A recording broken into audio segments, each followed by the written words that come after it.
Good morning students. आज हम आपकी क्लास 10th के लिए लेक्चर बना रहे हैं। आपकी क्लास 10th में टोटल बहुत सारे यूनिट्स हैं, लेकिन फिलहाल अगर देखा जाए तो 18 यूनिट्स हैं। 18 यूनिट्स में एक यूनिट निर्देशांक ज्योमेट्री के नाम से। निर्देशांक ज्योमेट्री एक बहुत अच्छा टॉपिक है, इसको आप पढ़ें या अच्छे नंबर आपको दिला सकता है। तो निर्देशांक ज्योमेट्री के बारे में बात करते हैं। सबसे पहले इस चीज को समझते हैं कि निर्देशांक क्या होता है। तो निर्देशांक का अर्थ होता है काटतीय तल पर किसी बिंदु को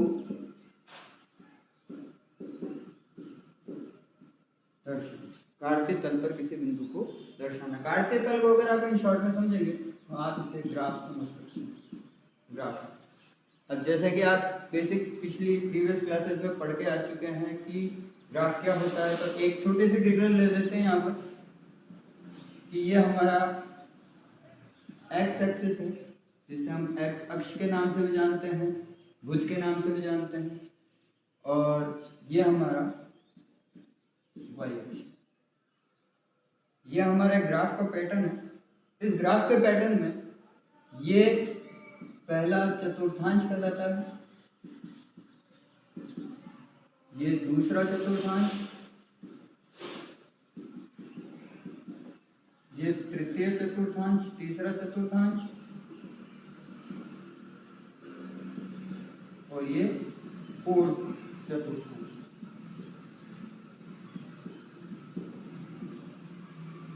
इसके बाद में बात करते हैं, ये जो पॉइंट होता है जहां दोनों एक्सिस एक दूसरे को प्रतिच्छेद करते हैं, ये एक्सिस मूल बिंदु, ये पॉइंट मूल बिंदु के नाम से जाना जाता है। इसके निर्देशांक सदैव 0 0 होते हैं। आपको पता है ये एक्स एक्सिस की प्लस वाली साइड है, ये माइनस वाली साइड। ये वाई एक्सिस में प्लस वाली साइड है और ये माइनस वाली साइड, यानी मूल बिंदु से इधर प्लस के, इधर माइनस के। इसी तरह मूल बिंदु से ऊपर की तरफ अगर वाई अक्ष पे चलेंगे तो ये प्लस के और ये माइनस के होंगे। अब यहाँ से अगर मैं बात करूँ तो ये जो पहला चतुर्थांश है, इसमें निर्देशांक हमेशा प्लस प्लस के होते हैं, यानी एक्स अक्ष का भी प्लस का होता है और वाई अक्ष का भी प्लस का होता है। दूसरे में बात करूँ तो निर्देशांक माइनस प्लस के होते हैं, यानी एक्स एक्सिस का माइनस और वाई एक्सिस का प्लस। तीसरे में बात करूँ तो दोनों ही निर्देशांक माइनस के होते हैं, और चौथे में बात करूँ तो दोनों में से एक, यानी एक्स एक्सिस का प्लस का और वाई एक्सिस का माइनस का होता है। अब निर्देशांक की बात करें, मान लो मेरे पास में यहाँ पर एक कोई पॉइंट है और मुझे इस काटतीय तल पर इस पॉइंट को दर्शाना है। तो इस पॉइंट को दर्शाने के लिए मुझे x से और y से, सपोज कर लो यहाँ पर मान लो x का 3 है और यहाँ पर y का 4 है, तो ये पॉइंट जो है वो 3 4, इस चीज को कहा जाता है निर्देशांक। इसके बाद हम बात करते हैं ज्यामिति। ज्यामिति क्या होता है? ज्यामिति बहुत नॉर्मल तरीके से डिस्क्राइब कर सकते हो। ज्योमेट्री जिसमें आपकी रेखा आ जाती है, बिंदु आ जाते हैं, त्रिभुज आ जाता है, समांतर चतुर्भुज वगैरह जो भी आप अल्फाबेट पढ़ते हो वो सारी ज्योमेट्री में आती है। अब हम बात करते हैं निर्देशांक ज्योमेट्री में आपकी 10th क्लास के अंदर कौन कौन सी चीजें हैं, कौन कौन सी चीजें पूछी जा सकती हैं। अब इसके लिए सबसे पहले एक चीज को समझिए। मान लीजिए मेरे पास में यहाँ पर मैं ग्राफ बना रहा हूँ, ये हमारा एक्स एक्सिस, ये वाई डैश और ये एक्स। ये हमारा मूल बिंदु 0। मान लीजिए कोऑर्डिनेट्स यहाँ पर मैं एक मात्रा की इकाई ले रहा हूँ, तो 1 2 3 4। उसी तरह यहाँ पर 1 2 3 4 5। इधर -1 -2 -3, इधर -1 -2। अब सपोज कीजिए मैं यहाँ पर एक पॉइंट ले रहा हूँ, जैसे मान लीजिए मैंने यहाँ एक पॉइंट लिया, तो अगर मैं इसको ध्यान से देखता हूँ तो इस पॉइंट के कोऑर्डिनेट होने चाहिए 3 और ये है निर्देशांक। तो हमेशा ये याद रखिए कि निर्देशांक बिंदु सदैव x, y यानी x, y के रूप में होते हैं, x, y के रूप में। मतलब जब भी हम निर्देशांक को लिखते हैं तो हम x एक्सिस की और y एक्सिस की, x एक्सिस की यूनिट को पहले लिखते हैं और y एक्सिस की यूनिट को बाद में लिखते हैं। तो ये हमेशा जो निर्देशांक बिंदु का जो पहला बिंदु आता है वो हमेशा x एक्सिस को रिप्रेजेंट करता है और दूसरा पॉइंट y एक्सिस को रिप्रेजेंट करता है। अब हम बात करते हैं यहाँ पर कि आपके किस प्रकार के सवाल पूछे जाएंगे। तो उनमें सबसे पहला सवाल होता है दूरी। सपोज कीजिए दूरी में सबसे पहली चीज जो आपसे पूछेगा वो आपसे पूछेगा अक्षों से निर्देशांक बिंदु की दूरी। अब अक्षों से निर्देशांक बिंदु की दूरी कैसे? जैसे मैंने यही पॉइंट ले लिया, मान लीजिए मैंने ये कहा कि बिंदु 3, 2 की x अक्ष से दूरी। ये बहुत पॉपुलर से सवाल है। इस तरह के सवाल बोर्ड के एग्जाम में अधिकतर आते हैं। 1 नंबर में आने वाला सवाल है ये, जो आपके एग्जाम फाइनल एग्जाम में 10 सवाल आते हैं 1-1 नंबर के, उनमें से एक ही अधिकतर आ जाता है। तो इस चीज को बड़े आराम से समझिए। अब यहाँ पर अगर मैं बात करता हूँ तो हमारा क्वेश्चन जो है वो है बिंदु 3, 2 की x अक्ष से दूरी ज्ञात करना। 3, 2 की x अक्ष से दूरी ज्ञात करना। ये हमारे पास में एक पॉइंट है 3, 2 यहाँ ग्राफ पर। अब यहाँ से अगर मैं देखूँ तो ये मेरा x अक्ष, ये वाला मेरा क्या है x अक्ष, और बिंदु से आने वाली रेखा हमेशा अक्ष पर क्या होती है, लंबवत होती है, और दूरी भी हमेशा क्या निकाली जाती है, लंबवत निकाली। लेकिन अगर आपने ग्राफ देखा है तो आप अच्छी तरह से जानते हैं कि ग्राफ में बॉक्सेस बने होते हैं, इस तरीके से बॉक्सेस बने हुए होते हैं।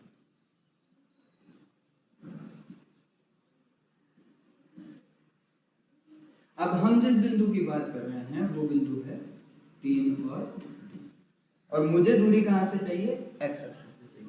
तो यहां से अगर आप देखें तो हम हर एक बॉक्स के लिए एक इकाई को हम क्या लिखते हैं, यहाँ पर आपने ग्राफ बनाया होगा तो आप ऊपर यहाँ पैमाना लिखते हैं या नहीं लिखते हैं, पैमाना लिखते हैं। पैमाने में हम हर एक बॉक्स के लिए लिखते हैं कि भैया ये 1 इकाई का है, ये 5 इकाई का है, ये 10 इकाई का है। फिलहाल हम यहाँ पर 1 इकाई ही लेके चल रहे हैं। तो यहाँ पर देखिए, जब मुझे इस लाइन की डिस्टेंस ज्ञात करनी है, कहाँ से कहाँ तक, यहाँ से यहाँ तक, कि इसकी दूरी कितनी है, तो मुझे कितने बॉक्स निकालने पड़ेंगे, 2 बॉक्स निकालने पड़ेंगे। तो मैं यहाँ इन शॉर्ट में इसका आंसर दूंगा कि बिंदु की x अक्ष से जो दूरी है वो है 2 मीटर। कितनी है, 2 मीटर। उसी तरह अगर मैं फिर इसी बिंदु के लिए पूछ लूं कि बिंदु 3, 2 की y अक्ष से दूरी ज्ञात कीजिए, y अक्ष से दूरी ज्ञात कीजिए। तो y अक्ष कौन सा है, ये वाला। दूरी हमेशा क्या होनी चाहिए, लंबवत होनी चाहिए। तो ये बिंदु 3, 2 की जो रेखा यहाँ पर आ रही है ये अक्ष के साथ लंबवत होती है। तो यहाँ से अगर आप देखिए तो इस y अक्ष से इस पॉइंट तक जाने के लिए मुझे कितने बॉक्स यूज करने पड़ रहे हैं, 3 बॉक्स यूज करने पड़ रहे हैं। तो 3 बॉक्स यूज करने पड़ रहे हैं, तो मेरा आंसर होना चाहिए 3 मीटर। अब ये तो था इसको समझने का तरीका कि हमने दूरी कैसे निकाली। लेकिन एग्जाम में आपको क्या करना है, सिंपल सी बात है, बिल्कुल शॉर्ट टिक, 1 नंबर का सवाल है तो 1 वर्ड आंसर होना चाहिए इसका। तो यहाँ पर देखो ध्यान से, आपका निर्देशांक 3, 2 और हमने किससे दूरी पूछी, x से, तब आंसर क्या दिया, 2 मीटर। तो ध्यान से अगर वापस देखोगे तो जब वो x अक्ष से दूरी पूछ रहा है तो मैं y का निर्देशांक लिखूंगा। x अक्ष से दूरी पूछ रहा है तो मैं क्या कर रहा हूँ, y का निर्देशांक बिंदु किस रूप में होता है, निर्देशांक बिंदु x y के रूप में होता है। तो जब उसने x अक्ष से दूरी पूछी, मैंने किसका निर्देशांक लिख दिया, y का 2, और उसके आगे क्या लिख दिया, मात्रक। मात्रक भी लिख सकते हैं या आप इसको 2 इकाई भी लिख सकते हैं, 2 मात्रक भी लिख सकते हैं या 2 इकाई भी लिख सकते हैं। उसी तरह वापस से अगर यहाँ देखो आप, यहाँ पर उसी बिंदु की मैं किससे मांग रहा हूँ, वाई अक्ष से दूरी मांग रहा हूँ, वाई अक्ष से दूरी मांग रहा हूँ। तो अगर आप आंसर देखें कितना लिखा हुआ है 3, वाई अक्ष से दूरी मांगी, एक्स का निर्देशांक लिख दिया, एक्स अक्ष से दूरी मांगी, वाई का निर्देशांक लिख दिया। आ रही बात समझ? इन शॉर्ट में देखते हैं। अब यहाँ पर अगर मैं एक बिंदु और लेता हूँ, मान लो मैंने एक बिंदु ले लिया 4 और 3, 4 और 3। अब मैं अगर इसकी बिंदु की x अक्ष से दूरी ज्ञात करना चाहता हूँ, x अक्ष से दूरी ज्ञात करना चाहता हूँ तो मुझे ग्राफ वगैरह बनाने की आवश्यकता नहीं है, सिंपल सी ट्रिक है। जब x अक्ष से दूरी मांग रहा है, हमने पिछले सवाल में क्या किया, x अक्ष से दूरी मांग रहा है, y का निर्देशांक लिख दिया। तो यहाँ पर भी वही करेंगे, x अक्ष से दूरी मांग रहा है, इसका निर्देशांक लिख दूंगा y का। तो यहाँ पर y का निर्देशांक कितना है 3 के साथ क्या लिख सकता हूँ, मात्रक लिखूंगा, या मैं इसका आंसर दूंगा 3।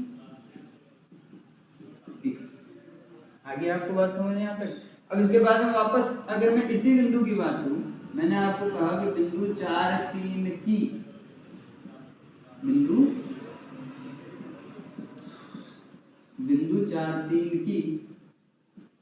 y अक्ष से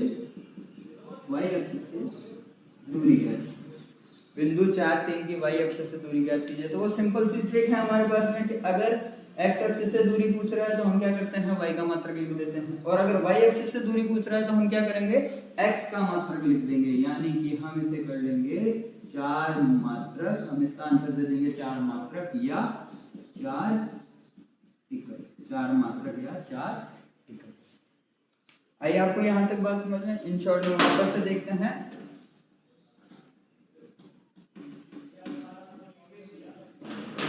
यहाँ पर बात करते हैं मान लीजिए वापस से एक सवाल और लेता हूं। मैंने कहा कि आप बिंदु 3 - 7 की x अक्ष से दूरी, तो यहाँ पर या इसी सवाल को मैं पहले सवाल को ये बता देता हूँ, दूसरा यही वापस से कर लेता हूँ कि बिंदु 3 - 7 की y अक्ष से दोनों सवाल में एक ही बिंदु पर मैं दोनों की दूरियां मांग रहा हूं, लेकिन दोनों की दूरियां किससे मांग रहा हूं, मैं अक्ष से मांग रहा हूं। तो पहला टॉपिक है हमारा निर्देशांक ज्यामिति में दूरी का, दूरी में भी पहला टॉपिक किसका है, अक्षों से निर्देशांक बिंदु की दूरी। तो उस टॉपिक पे ही बात कर रहा हूं। अब इसके लिए जो मैंने आपको ट्रिक बता रखी है उसको रिपीट कर लेते हैं। आज की ट्रिक है कि यदि बिंदु की x अक्ष से दूरी मांगी जाए तो बिंदु के y अक्ष के निर्देशांक को, y अक्ष के निर्देशांक को लिखें, और उसी तरह यदि बिंदु की y अक्ष से दूरी मांगी जाए या पूछी जाए, तो बिंदु के x अक्ष की दूरी, x अक्ष के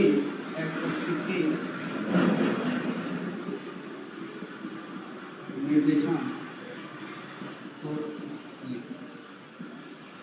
अब यहाँ से अगर चेक करते हैं तो हम अगर आंसर फर्स्ट देना चाहें, आंसर क्वेश्चन नंबर फर्स्ट क्या है हमारा, यहाँ पर बिंदु 3 - 7 की x अक्ष से दूरी, हमेशा निर्देशांक किस रूप में होते हैं, x और y के रूप में होते हैं, यानी निर्देशांक को पहला बिंदु x अक्ष के निर्देशांक को दर्शाता है और दूसरा y अक्ष के निर्देशांक को दर्शाता है। उसके बाद हमें ये चेक करना है कि ये कौन सा अक्ष से मांग रहा है, x अक्ष से मांग रहा है। तो ट्रिक याद रखो कि बिंदु अगर x अक्ष से दूरी मांगी जा रही है तो बिंदु के y अक्ष के निर्देशांक को लिखें। अब यहाँ पर चेक करो y अक्ष का निर्देशांक कितना है, वैसे है -7, लेकिन याद रखिए कि दूरी हमेशा क्या होती है, ऋणात्मक कभी नहीं होती, दूरी हमेशा क्या होती है, धनात्मक होती है। कभी आपने सुना है क्या मैं -5 किलोमीटर घूम कर आया, या मैंने -5 इंच की पेंसिल को देखा? कभी माइनस में नहीं होती दूरी, कभी भी ऋणात्मक नहीं होती। दूरी के साथ कुछ ऐसे मात्रक भी होते हैं जो ऋणात्मक नहीं होते, जैसे समय हो गई, चाल हो गई, गति हो गई, ये चीजें कभी ऋणात्मक नहीं होती। लेकिन हमारे पास यहाँ पर निर्देशांक में माइनस आ रहा है, लेकिन हम उस माइनस को हटा देंगे, हम उसको क्या लिखेंगे, केवल 7 मात्रक या 7 इकाई। ये हमारा 1 आंसर, ठीक है। उसी तरह आंसर नंबर, अगर मैं सेकंड की बात करूं, आंसर नंबर सेकंड के लिए क्वेश्चन नंबर सेकंड को वापस से पढ़ लेते हैं। बिंदु 3 - 7 की y अक्ष से दूरी ज्ञात कीजिए। बिंदु 3 - 7 की y अक्ष से दूरी ज्ञात कीजिए। फिर से नोट करना, आपसे कौन सा अक्ष पूछा जा रहा है, y अक्ष से दूरी मांगी जा रही है। तो यहाँ पर देखो, यदि बिंदु की y अक्ष से दूरी मांगी जाती है तो बिंदु के x के निर्देशांक को लिख दिया जाता है। अब यहाँ पर x का निर्देशांक कितना है, 3 है, तो यहाँ पर प्लस माइनस की कोई प्रॉब्लम ही नहीं है। तो यहाँ इसका सीधा आंसर क्या लिखा जाएगा, 3 मात्रक या 3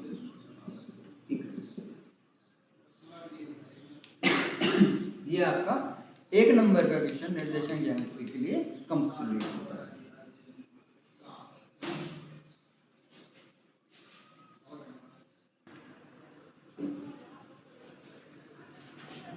अब स्टूडेंट्स, इसी निर्देशांक ज्यामिति टॉपिक में हम दूरी टॉपिक पढ़ रहे थे। दूरी टॉपिक में पहला पॉइंट था अक्षों से दूर, जिसको हमने अभी समझा है। अब इसी का दूसरा पॉइंट जो है वो है दो निर्देश दूरी, और दूसरा होता है दो निर्देशांक बिंदुओं के मध्य की दूरी।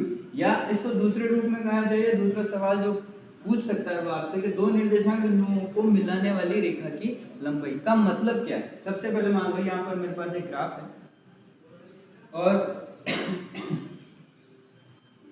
यहाँ पर मेरे पास एक ग्राफ है।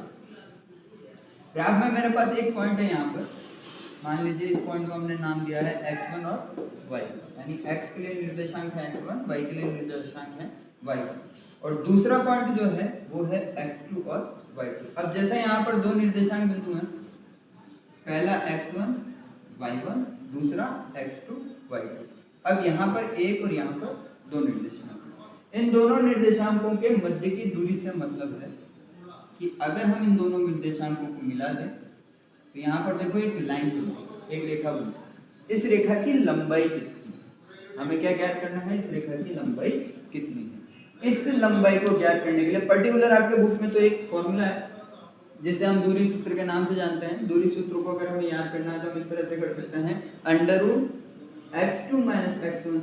- x1 का whole square plus y2 - y1 का होल स्क्वायर। और अगर इन हिंदी में अगर आप इसे समझना चाहते हैं तो आप दूरी सूत्र को लिख सकते हैं, √x के निर्देशांकों के अंतर का वर्ग प्लस y के निर्देशांकों के अंतर का वर्ग। हम इस फॉर्मूले की बात करें, हम इस फॉर्मूले से इसको आराम से निकाल सकते हैं, लेकिन सबसे पहले हम इस फॉर्मूले को प्रूव करेंगे। हम इस फॉर्मूले को कैसे प्रूव करेंगे, तो सबसे पहले प्रूफ लिखता हूं, और हम इस फॉर्मूले को कैसे प्रूव कर रहे हैं, तो यहाँ पर देखो, सबसे पहले ये जो पॉइंट है इसको मैं यहाँ मिलाया, ये x एक्सिस पे मिलाया, तो ये पॉइंट हो गया आपका लंबवत, ये रेखा क्या होगी, लंबवत। उसी तरह इस पॉइंट को मैंने यहाँ मिलाया, ये भी x एक्सिस पे मिलाया। तो जब किसी निर्देशांक बिंदु को अक्ष से मिलाने वाली रेखा होती है वो सीधे सीधे क्या होती है, उस पर लंबवत होती है, अक्षों पर क्या होती है, लंबवत। उसी तरह इस तरह से एक लाइन और बनाई, तो ये लाइन क्योंकि इस पॉइंट से होकर जा रही है तो ये भी क्या होगी, y अक्ष पर लंबवत होगी। सबसे पहले अब यहाँ पर आप ध्यान से देखिए, तो यहाँ पर एक संपूर्ण त्रिभुज प्राप्त होता है। इस त्रिभुज को मैं नाम A, B और देखिए अपन ने वापस से क्या किया था, पहले पॉइंट को x एक्सिस से मिलाया तो ये रेखा यहाँ पर लंबवत हुई, दूसरे पॉइंट को x एक्सिस से मिलाया, ये रेखा यहाँ पर लंबवत हुई। कौन सी रेखा, इस रेखा की बात करें। तीसरी ये रेखा जो आ रही है ये इस पॉइंट से ऊपर जा रही है, तो ये रेखा भी यहाँ पर लंबवत है। इससे हमें क्या प्राप्त हुआ, इससे हमें यहाँ पर एक संपूर्ण त्रिभुज प्राप्त हुआ जिसे हमने नाम दिया है ए, बी और सी। नीचे अगर आप ध्यान से देखो तो ये एक आयत प्राप्त हुआ है। क्या प्राप्त हुआ है, आयत। लेकिन मुझे उससे कोई मतलब नहीं, मुझे केवल इससे मतलब, मुझे क्या ज्ञात करना था, मुझे दूरी ज्ञात करनी थी। कौन से पॉइंट्स की दूरी ज्ञात करनी थी, ए पॉइंट से बी पॉइंट की दूरी ज्ञात करनी थी। अब इसकी दूरी ज्ञात करने के लिए हमारे पास सीधा सा फॉर्मूला है, लेकिन ये फॉर्मूला बना कैसे है हम उसकी बात करते हैं। तो ये फॉर्मूला इस तरह से बना है कि यहाँ पर आपको एक समकोण त्रिभुज नजर आ रहा है ABC, और ये त्रिभुज अगर समकोण है तो हम इस पर बुधायन प्रमेय, जिसे हम पाइथागोरस प्रमेय के नाम से भी जानते हैं, उसको यूज कर सकते हैं। तो सबसे पहले यहाँ पर देखिए मैंने त्रिभुज ABC में इसको यूज किया, बुधायन, या आप इसे पाइथागोरस प्रमेय के नाम से भी जानते हैं, प्रमेय द्वारा। तो सबसे पहले चेक कीजिए बुधायन पाइथागोरस प्रमेय क्या होती है। बुधायन पाइथागोरस प्रमेय कर्ण स्क्वायर बराबर लंब स्क्वायर प्लस आधार, कर्ण स्क्वायर बराबर लंब स्क्वायर प्लस आधार स्क्वायर। अब यहाँ से चेक करते हैं, हम इस त्रिभुज के अंदर चेक कर रहे हैं, इस त्रिभुज ABC के अंदर चेक कर रहे हैं, तो हमारे लिए कर्ण क्या है, AB है। तो हम यहाँ पर लिखेंगे AB का स्क्वायर बराबर लंब क्या है हमारे लिए AC है, तो हमने यहाँ क्या लिखा AC स्क्वायर प्लस आधार क्या है BC है, तो हमने क्या लिखा यहाँ पर BC स्क्वायर। वापस से चेक कर लेते हैं, त्रिभुज ABC में बुधायन प्रमेय के द्वारा, बुधायन प्रमेय क्या होती है, कर्ण स्क्वायर बराबर लंब स्क्वायर प्लस आधार स्क्वायर, और त्रिभुज के हिसाब से हमने वहां पर उनके रेखाओं के नाम को रखा है। अब यहाँ से अगर मैं चेक करूँ तो ये तो मुझे रिक्वायर्ड है, कौन सा चेक करो, पॉइंट A और पॉइंट B, इसके बीच की दूरी तो ज्ञात करनी थी मुझे। तो पॉइंट A और पॉइंट B के बीच की दूरी AB, तो AB स्क्वायर को भी रहने देते हैं। अब उसके बाद करते हैं सबसे पहले बात AC की। तो सबसे पहले हमने क्या किया, AB स्क्वायर को रहने दी। अब बात करते हैं AC की। अब मुझे AC की डिस्टेंस निकालनी, मुझे A से C तक ही जाना। यहाँ पर इस पॉइंट को मैं D नाम और दे देता हूँ। तो AC की डिस्टेंस निकालनी है, तो चेक करो आराम से। यहाँ पर एक चीज चेक करो, मैं आपको यहाँ पर इन शॉर्ट में बता रहा हूँ। ये मेरे पास में AC लाइन, A, C और B। अब मैं इस पॉइंट से, तो ये पॉइंट कहाँ है, एक्स एक्सिस से इस पॉइंट की दूरी निकालूंगा। तो मैंने आपको अभी समझाया था इससे पहले वाले टॉपिक में कि अगर एक्स अक्ष से किसी निर्देशांक के बीच की दूरी ज्ञात करनी है तो हम क्या करते हैं, y का निर्देशांक लिख देते हैं। तो इस पूरी लाइन की बात करूं तो इस पूरी लाइन AD की दूरी जो है वो y2 आएगी। AD की दूरी कितनी आएगी, y2 आएगी। अब इस AD में से अगर मैं इस CD को गायब करूं, AD में से इस AD लाइन में से मैं अगर CD लाइन को हटा दूं तो मेरे को क्या मिलेगा, AC मिलेगा। तो मुझे किसकी आवश्यकता है, AC की आवश्यकता है। तो AC के लिए मैं इसे क्या कर सकता हूँ, AC के लिए मैं कर सकता हूँ इसे y2, या आप इसको और डिटेल में समझ ले। AC के लिए हम इसे AD माइनस CD भी लिख सकते हैं, AD माइनस CD भी लिख सकते हैं। प्लस BC के लिए वापस BC को भी चेक करते हैं। BC तो इतनी सी है यहाँ से यहाँ तक, लेकिन यहाँ से इस पॉइंट E से मैं C की डिस्टेंस निकाल सकता हूँ। कैसे निकाल सकता हूँ, चेक करो। यहाँ से यहाँ तक और यहाँ से यहाँ तक की दूरी बराबर होगी, क्योंकि ये तो आयत है, बॉक्स है। आयत के आमने सामने की भुजाएं क्या होती है, समान होती है। तो अगर यहाँ से यहाँ तक को चेक करूँ तो ये x2 हो जाएगा, हो जाएगा नहीं हो जाएगा। यहाँ से देखो चेक करो, इस लाइन की दूरी कितनी है, इस लाइन की दूरी x2 है, y अक्ष है ना। y अक्ष से किसी बिंदु की दूरी निकालने जाएंगे तो क्या करेंगे, y अक्ष से किसी बिंदु की दूरी निकालने जाएंगे तो क्या करेंगे, x की निर्देशांक को लिख देंगे। यहाँ पर x का निर्देशांक कितना है, x2 है। तो हम यहाँ पर अगर BC की बात करें तो हमें BC की रिक्वायरमेंट है, तो BC के लिए हम EC यानी कि पूरी लाइन होगी माइनस EB कर देंगे, EC माइनस EB का होल स्क्वायर। AC ये पूरी लाइन हो गई और यहाँ तक EB आधी लाइन होगी जो हमें रिक्वायर्ड नहीं है। अब इसके आगे बात करते हैं। AB मुझे रिक्वायर्ड था तो AB को मैंने AB ही रहने दिया बराबर।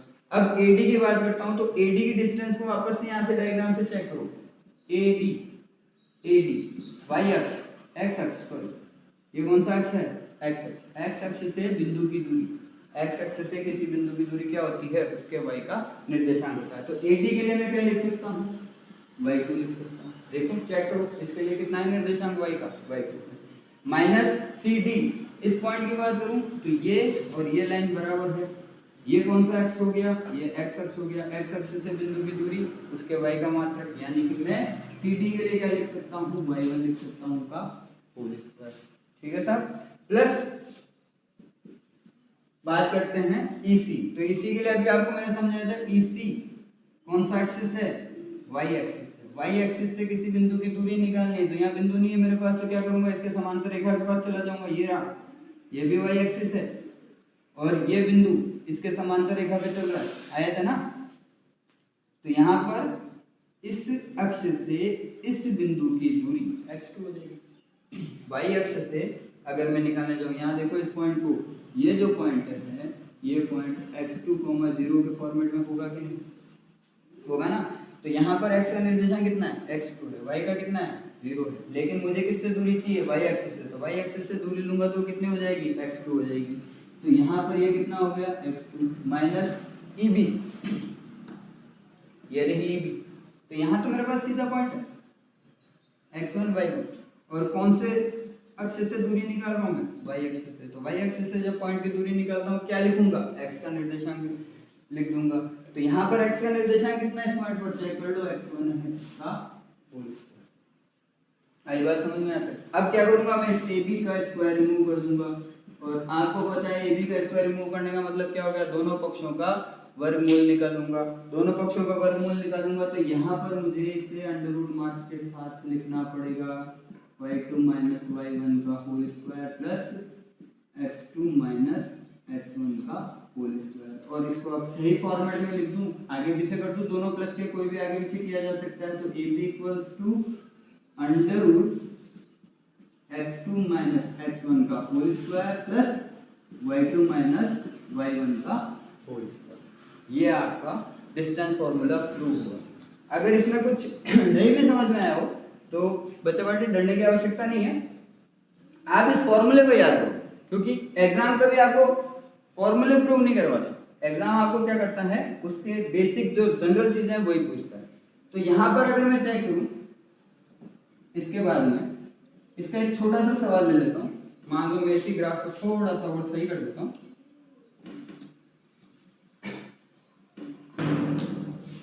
मान लो मेरे पास में एक ग्राफ है, यहाँ पर ऐसा है, यहाँ पर एक पॉइंट है, मान लो मेरे पास में है 4, 5, और यहाँ पर एक पॉइंट है, मान लो मेरे पास में 1, 2, 1, 2, और मुझे ये डिस्टेंस ज्ञात करनी है। तो मैं A और B पॉइंट हमेशा, यानी इसका अगर सवाल पूछता है तो सवाल ऐसे पूछेगा कि बिंदुओं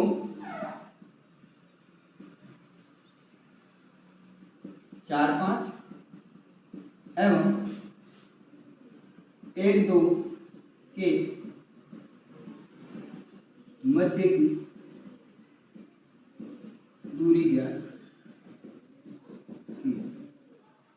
बिंदु 4, 5 और 1, 2 के मध्य की दूरी ज्ञात कीजिए। तो आप सवाल से समझ जाते हैं, यहाँ पे दो निर्देशांक बिंदु दिए हुए हैं, यानी हमारे सेकंड टॉपिक की बात कर रहा है, दो निर्देशांक बिंदुओं के मध्य की दूरी या दो निर्देशांक बिंदुओं को मिलाने वाली रेखा की लंबाई। अब इसके लिए क्या करना है, सबसे पहले कंफ्यूज ना हो इसलिए हम एक लाइन बनाते हैं। देखो बार बार हर सवाल के लिए ग्राफ बनाना पॉसिबल नहीं होता और इतना टाइम होता भी नहीं हमारे पास में, और बनाना भी नहीं। तो हम तो जनरली एक लाइन बना लेंगे कि ये जो लाइन है वही यहाँ उठा कर देंगे। इसमें ये पहला पॉइंट A है और ये दूसरा पॉइंट B। पहले पॉइंट के निर्देशांक 4, 5, दूसरे पॉइंट के निर्देशांक 1, 2। ये हमारी बेसिक तैयार होगी। अब इसके बाद में बात करते हैं, हमें उसने पूछा है दूरी। तो सबसे पहले हम लिखेंगे दूरी सूत्र। तो दूरी सूत्र मैंने यहाँ लिख रखा है ऊपर, दूरी सूत्र equals to x2 minus x1 plus y2 minus y1।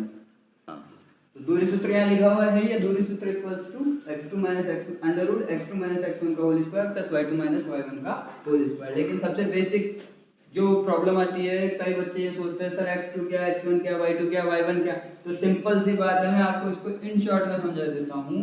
आप जो दूरी निकाल रहे हैं वो एक्चुअल में AB निकाल रहे हैं, यानी A से B की दूरी निकाल रहे हैं। आप क्या निकाल रहे हैं, दूरी AB। तो जो पहला आ रहा है अक्षर यानी A जो आ रहा है उसके निर्देशांकों को हम x1 y1 कहते हैं, और जो दूसरा आ रहा है उसके निर्देशांकों को हम x2 y2 लिख देंगे। तो हमारी एक प्रॉब्लम ये भी सॉल्व होगी कि हमें उनकी वैल्यू कैसे रखनी है। तो फिर से समझ लीजिए वापस से, हम जो दूरी निकाल रहे हैं उस लाइन को हमने नाम दिया है AB। AB में A पहले आ रहा है तो हमने इसके निर्देशांकों को x1 y1 कहा, और B बाद में आ रहा है तो हमने इसके निर्देशांकों को x2 y2 कहा। और सिंपल सी बात है, अब मैं सीधे सीधे इसको दूरी को इसके सूत्र में रख सकता हूं,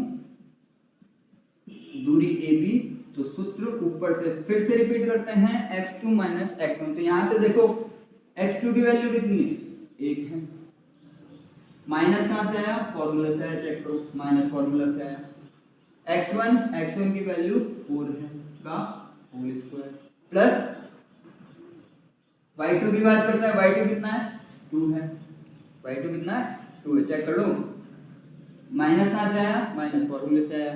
y1 कितना है, y1 5 है का होल स्क्वायर, वैल्यू पुट हो गई आपके फॉर्मूले में। अब इसके आगे आप इसको करोगे तो सबसे पहले ब्रैकेट को सॉल्व करो, 1 माइनस 4 माइनस 3 बचेगा का होल स्क्वायर, प्लस 2 माइनस 5 फिर माइनस 3 बचेगा का होल स्क्वायर, हो गया कंप्लीट। और अब आप -3 का अगर आप स्क्वायर करने जाते हैं तो कितना होता है, 9 होता है। किसी भी माइनस नंबर का स्क्वायर यानी कोई भी ऋणात्मक संख्या है, अगर उस पर घात जो है वो सम है तो उसका ऋणात्मक चिन्ह हट जाता है। प्लस इसका कितना हो जाएगा, 9। अब आप स्क्वायर कर दीजिए, कितना हो गया, √18। और √18 को अगर आप निकालना चाहें तो कितना हो जाता है, 3√2। चेक कर लो, 18 के फैक्टर करते हैं 2 से 9, फिर 3 से डिवाइड किया 3, फिर 3 से डिवाइड किया 1, तो 3 का पैर बन गया तो वो रूट के बाहर, और 2 का पैर नहीं बना इसलिए वो रूट के अंदर। और इसके साथ आपको लास्ट चीज क्या लिखनी है, मात्र। तो अब आप कह सकते हैं कि ये जो दो बिंदु हैं इनके मध्य की दूरी है 3√2 मात्र। आपको फॉर्मूले का यूज समझ में आ गया, उसकी वैल्यूज कैसे पुट करते हैं वो समझ में आ गया। इससे आगे की चीज अगले वीडियो में।